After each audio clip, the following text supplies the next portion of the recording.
जब आँखों में अरमान लिया, मंजिल को अपना मान लिया। जब आँखों में अरमान लिया, मंजिल को अपना मान लिया।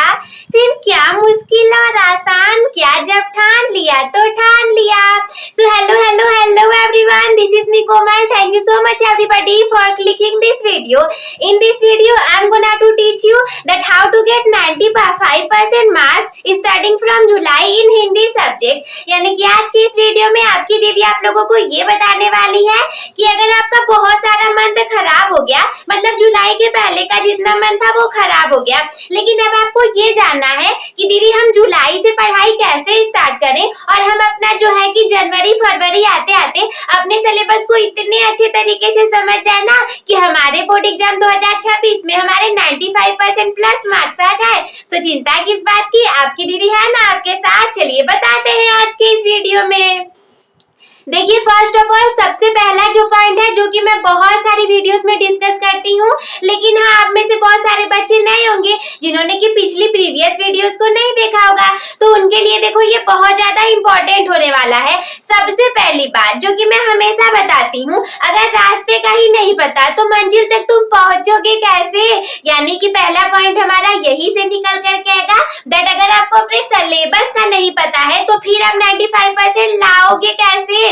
देखो कई बार एग्जाम में क्या होता है ना, बच्चे बहुत सारे टाइप के होते हैं, बट एग्जाम में क्या होगा कि कुछ बच्चे होंगे आधा पेपर तो अच्छे से सॉल्व कर लेंगे, बट लास्ट में आ जाएगा निबंध लिख दो, कुछ और लिख दो। वो सोचने लग जाएंगे अरे एप्लीकेशन लिखना ये तो मैंने सीखा ही नहीं, अरे ये चीज उपसर्ग प्रत्यय और ये चीजें तो मेरी छूट गई थी, ये वाला मुहावरा आ गया इसमें से तो मेरे 1-2 अंक चले जाएंगे। उस टाइम आपको नॉर्मल लगेगा कि चलो 100 अंक है ना, मेरे 98 आ जाएंगे, 1-2 मार्क नहीं सही, 98 नहीं आएंगे। जितना सोच करके जाओगे 3-4 नंबर कम ही आने वाले हैं, बिकॉज एग्जामिनर को बिल्कुल नहीं पता है कि आप कैसे बच्चे हो, आप पढ़ने में अच्छे हो खराब हो, आपको क्या आता है क्या नहीं आता है। Examiner doesn't know anything, he has only your board examination copy. Then वो क्या करेगा, केवल आपकी कॉपी को देखेगा। आप सोचोगे चलो मेरे 1-2 नंबर नहीं सही, लेकिन बेटा जब रिजल्ट आएगा ना तो आप क्या करोगे, देखोगे आपके किसी दोस्त का केवल 1 नंबर आपसे ज्यादा आया रहेगा और लोग आपसे ज्यादा इज्जत उसको देने लगेंगे। देन आप सोचोगे अरे क्या हो गया, काश मेरा वो 1 नंबर इतना ही रह जाता, वो 1 नंबर बस आ जाता ना, काश मैं इसके बराबरी पे चला जाता।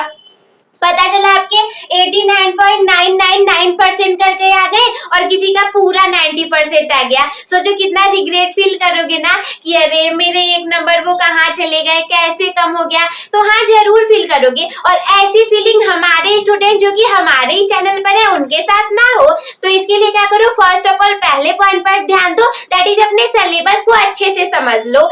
देखो मैं कह रही हूँ कि अगर रास्ते का नहीं पता है तुम मंजिल तक जाओगे कैसे।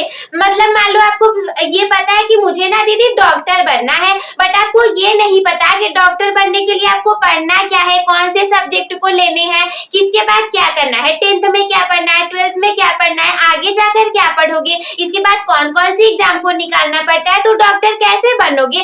पता चला आपको बायोलॉजी जूलॉजी ये सारी चीजें लेकर के पढ़नी थी, आपने क्या किया, कोई आपको गाइड करने वाला नहीं मिला, आप मैथ लेकर के पढ़ने लग गए, आप कॉमर्स ले लिए, आप आर्ट साइंस को ले लिए, तो आप कैसे डॉक्टर बनोगे। तो इसीलिए गाइडेंस बहुत ज्यादा जरूरी है, दैट मीन सिलेबस की जानकारी होना बहुत ज्यादा जरूरी है।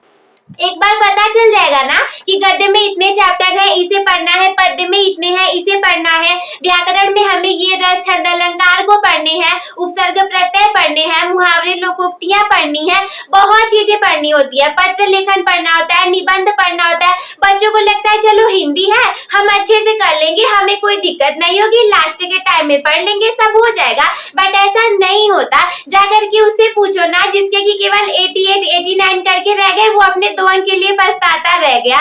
जाकर के पूछो, पता चलेगा बेचारे की आंखों में देखोगे ना कितना दर्द होगा कि यार मेरे 1 नंबर। सो दैट इज वाई आपको क्या होना है कि आपको सिलेबस की पूरी जानकारी अच्छे से होनी चाहिए। So student, the next point we have to create your timetable. If you doesn't know about your timetable, that how to study, which thing do you study, आपको क्या पढ़नी चाहिए। टाइम टेबल देखो बेटा क्यों बनाना है, जब टाइम टेबल बनाओगे ना तो उसमें आप देखोगे कि हमारे पास गद्य के इतने चैप्टर हैं, भी हाँ पद्य के इतने चैप्टर हैं, हमारे पोर्शन के इतने सारे चीजें पढ़नी है, हमें आर्टिकल पढ़ने होता है। हिंदी में आप सोचोगे चलो हिंदी कर लेंगे, नहीं कर पाओगे। टाइम टेबल बनाओ, पता चला सोच रहे हो कि हम पते का सारी चीजें करके चले आएंगे, सारा व्याख्या लिख करके चले आएंगे, वही व्याख्या एग्जाम में आएगा जो कि आपको नहीं आता रहेगा। आगे का एक दो चैप्टर पढ़ करके गए रहोगे, चलो सूरदास तुलसीदास जी का पढ़ लिए, बहुत ज्यादा पढ़ लिए हैं, यही आएगा ही, मेरे टीचर ने बोला है हम यही कर ही लेंगे। पता चला उनका भी वो वाला पद आ गया ना जो आपने नहीं पढ़ा होगा, या फिर आपने पढ़ा तो होगा पर आपको अच्छे से क्लियर नहीं होगा। So that is why timetable making is very important, very beneficial for you. Why? Because देखो टाइम टेबल बनाओगे ना तो आपके कोई चैप्टर छूटेंगे नहीं। बच्चे क्या करेंगे, आगे के 4 चैप्टर अच्छे से क्लियर है, पीछे के 3 का पता ही नहीं है। चैप्टर तो छोड़ो, चैप्टर को किसने लिखा है वो तक याद नहीं रहता। और अगर ऐसी कंडीशन में हो तो देखो किस्मत का कुछ नहीं कहा जा सकता। What I personally believe that luck matter for at least 70% and your hard work matter for 30%. Why did you are saying like this? Because I have faced everything. Dear student, listen me carefully. When I was studying in 12th class, then I have studied a lot of things in every subject, not only in Hindi, like in Hindi, in English, in each and every subject. But what happened with me when I went in my board examination center?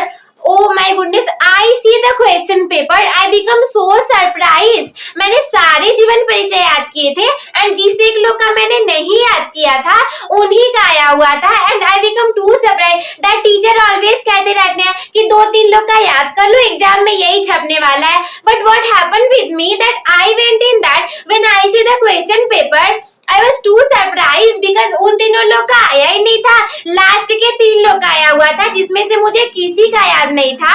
And what I did at that time, मैंने सोचा मैं कहीं से बना करके इधर उधर से करके लिख लेती हूँ and I scored only 96 marks. अब आप बोलोगे चलो दीदी आपके तो 100 में से 96 बहुत ज्यादा है। You will be thinking dear student that दीदी you got 96 marks, it is very okay for you, but आपको लगेगा हाँ दीदी आपके इतने मार्क्स आ गए, ये तो बहुत ज्यादा है, बहुत अच्छे हैं। आपके हिसाब से अच्छे होंगे ना। अगर मान लो आपको केवल पास होना है, you want 60%, 70%, 80%, then it is okay that you got 96, 95 marks। लेकिन अगर आपको इससे ज्यादा एबो मार्क्स लेकर के आने हैं, I mean you want 95%, 96, 97, तो अगर इतने ही आएंगे तो कैसे ला पाओगे? केवल हिंदी में ही थोड़ी ना लाने हैं, आपके पास पूरे 6 सब्जेक्ट होंगे, 6 में अच्छे से ध्यान लगाना है। टाइम टेबल क्रिएट करोगे तो क्या होगा आपके पास, आप गद्य मान लो आपका कंप्लीट हो गया, चैनल पे भी गद्य हमारा पूरा कंप्लीट हो चुका है। हाँ इन द केस मैं थोड़े से प्रॉब्लम में थी तो मैं आप लोग को उसके अभ्यास प्रश्नों को नहीं करवा पाई हूँ, लेकिन फिर से सारी चीजें लगभग धीरे धीरे स्टार्ट होने वाली है, तो चैनल पे बने रहिए, सब कुछ अच्छे से मिल जाएगा। शुभम की वीडियोस भी थोड़े टाइम से रुक गई है बिकॉज उनको भी प्रॉब्लम था और मैं भी थोड़ी सी परेशान चल रही थी, तो इसी वजह से। लेकिन आप लोग को कुछ short video, some motivational type of video, some community post, तो ये सारी चीजें तो मिल ही रही थी, एक भी दिन छूटा नहीं है। आप नहीं कह सकते कि दीदी ये दिन तो हमारा छूट गया, नहीं, आपको डेली कंटेंट प्रोवाइड किए जा रहे हैं। हाँ थोड़ी सी दिक्कत है कि प्रॉपर तरीके से प्लेलिस्ट वाली वीडियोस नहीं जा पाई हैं, लेकिन हाँ आज से भी वो सारी चीजें स्टार्ट हो जाएंगी, चाहे कितनी भी मेहनत इसके लिए करनी पड़े। और आप लोग को क्या करना है, चैनल पर बने रहना है, दोस्तों के साथ शेयर करना है, ना करने का मन हो मत करिए लेकिन पढ़ते रहिए। वाई? बिकॉज हमारे चैनल का नाम है smart student with Shraddha and I want that जितने भी स्टूडेंट हमारे चैनल पर आए सारे स्मार्ट बन करके जाए। तो ये था हमारा सेकेंड वाला point. So the next third point which you have that is रटे नहीं समझे, डोंट रिपीट एनीथिंग। लाइक आप सोचोगे चलो हम ना क्या करते हैं, चलो इसे रट करके एग्जाम में चले जाएंगे, छाप देंगे, नंबर आ जाएंगे और बन जाएंगे बहुत ज्यादा पढ़ाकू टॉपर, तो ऐसा कुछ नहीं होगा। You can't do like this. देखो क्या होता है ना, वो कहते हैं कि जैसे कहते हैं ना रटने से कुछ नहीं होता, रटंत विद्या अवंत नहीं, and the next line something like that कि चपंती भोजन पचंत नहीं, मीन ऐसे ही कुछ करके बोलते हैं। इसका मतलब ये है कि रटने से विद्या कभी नहीं आने वाली और बहुत ज्यादा चाप करके खाना खा जाओगे ना तो वो पचेगा भी नहीं and your digestive system will not work properly. तो क्या करना है आप लोगों को कि रटना नहीं है कि किसी भी चीज को समझ करके चलना है। आप सोचोगे चलो हमारे पास ये वाला संस्कृत का पैराग्राफ है, अनिवार्य संस्कृत देखो आपके हिंदी में होगा और जरूरी नहीं है कि आपको सारे लाइन के सारे अर्थ समझ में आते होंगे। कुछ तो हो सकता है कि जैसे सुभाषित रत्नानी ऐसे करके चैप्टर होंगे, श्लोक का अर्थ भी नहीं आता होगा, तो उसे क्या करो, प्रैक्टिस करो, समझो, एक एक वर्ड को पकड़ो, उसका अर्थ को समझो। सोचोगे कि रट लेंगे तो बहुत कुछ हो जाएगा, नहीं हो पाएगा। I am giving you my example what happened with me that in the when my science examination was there, then what I did, मुझे लगा था कि जो सोप का फॉर्मूला होता है, साबुन का फॉर्मूला, अब मार्जक करके हमारे उसमें केमिस्ट्री में है ना, देन आई थिंक कि एग्जाम में आ सकता है and I should remember this. What I did, मैंने उस साबुन के फॉर्मूले को मैं सोचा 10-12 बार लिख लेती हूँ और जाऊंगी लिख करके आ जाऊंगी अगर एग्जाम में आ गया तो।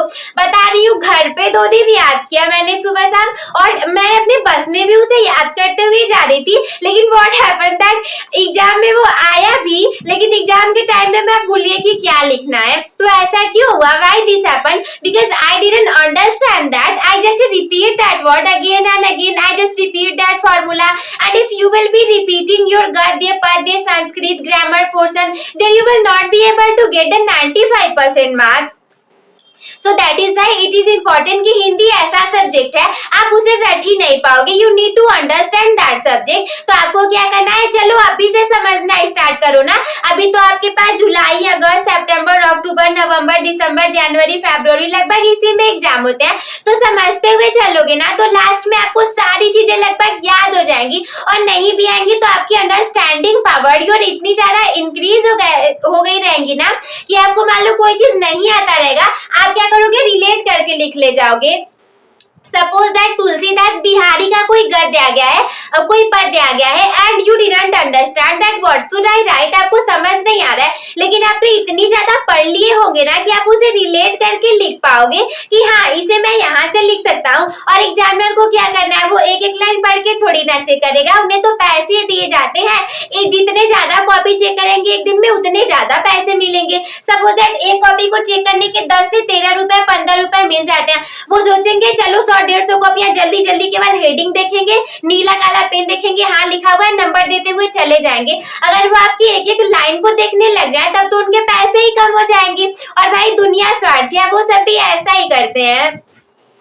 तो इसी तरीके से होता है। आप देख सकते हो कि आपके स्कूल में, कॉलेज में, if anyone has the beautiful hand writing, किसी की हैंड राइटिंग काफी ज्यादा अच्छी होगी, उसके नंबर अच्छे आ जाएंगे, भले ही वो आपसे कम पढ़ता रहा, उसे कुछ नहीं आता रहा, लेकिन इफ हिज राइटिंग और her writing is better than you, then he will get the more marks in comparison of you. तो व्हाई दिस हैपन, बिकॉज उसकी हैंड राइटिंग अच्छी है और उसने सारी चीजें अच्छे से हेडिंग डाल कर लिखी हुई है।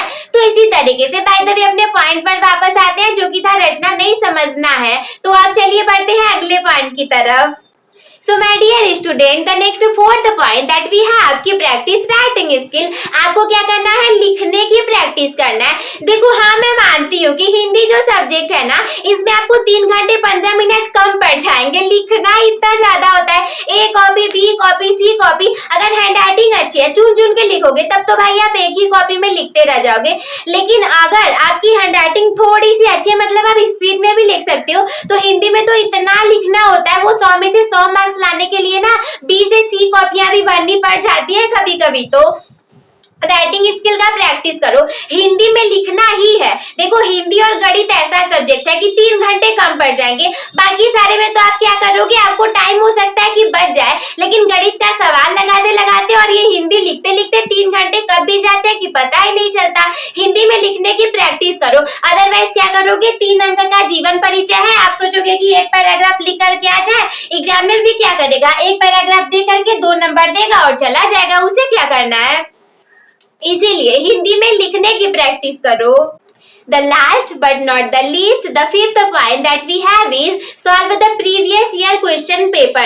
जो पुराने साल की प्रश्न पत्र होंगे, प्रीवियस ईयर क्वेश्चन पेपर होंगे, उनसे आपको आइडिया मिल जाएगा कि हमें क्या करना है। कुछ इसी प्रकार के जो क्वेश्चन रहेंगे वो आपके एग्जाम में आने वाले हैं। लाइक सबसे पहले आपको 20 MCQ क्वेश्चन मिल जाएंगे, देन यू विल गेट जैसे अपठित गद्यांश मिल जाते हैं, बहुत सारे बोर्ड के अलग अलग टाइप के होते हैं। तो जितनी भी चीजें जैसे होंगी हम सारे आप लोग को करवा देंगे, बट आप लोग को क्या करना है कि प्रीवियस ईयर के क्वेश्चन पेपर को सॉल्व करते हुए जाना है, करने की देखो बात नहीं है। रीजन ये है कि जब प्रीवियस ईयर के क्वेश्चन पेपर को सॉल्व करोगे ना, एग्जाम में बैठोगे, you will be surprised, you will be amazed because you see that 80% question जो होते हैं वो प्रीवियस ईयर क्वेश्चन पेपर से ही निकाल कर दिए जाते हैं।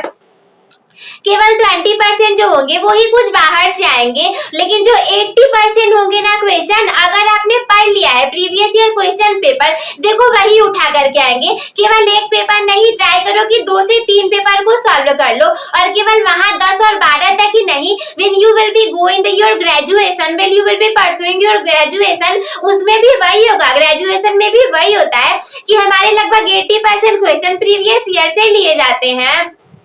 तो क्या करो, अगर हमें पता है कि देखो ऐसे पढ़ेंगे तो 80% हमारे कहीं नहीं जाने वाले, 20% के लिए मेहनत करनी पड़ेगी, तो हार्ड नहीं, स्मार्ट वर्क करो, बिकॉज आपको स्मार्ट स्टूडेंट बनना है ना। तो स्मार्ट बनने के लिए क्या करो कि प्रीवियस ईयर के क्वेश्चन पेपर को सॉल्व कर लो, और चिंता बिल्कुल मत करना। मैं जानती हूँ कि हाफ ईयरली की एग्जामिनेशन लगभग आने वाली है, नहीं पढ़े हो चिंता मत करो, आ जाओ चैनल पर, सारी चीजें हम सुबह मिलकर के सब कुछ आप लोग को प्रोवाइड कर देंगे, क्योंकि देखो क्वेश्चन पेपर हमारे पास अवेलेबल है, सारा सॉल्व करवाना है। तो लगभग कल या परसों से वो सारी चीजें स्टार्ट हो जाएंगी सॉल्व करवाना। बस आप लोग को क्या करना है, in the video of last, start your topper becoming journey with the toppers by subscribing the channel. Also you can like this video, share with your dear friends, and if there is any doubt in your mind or if you wanna say anything to me, then you can comment me in the comment below. Take care, bye bye, I will see you in the next video. Till then keep a smile.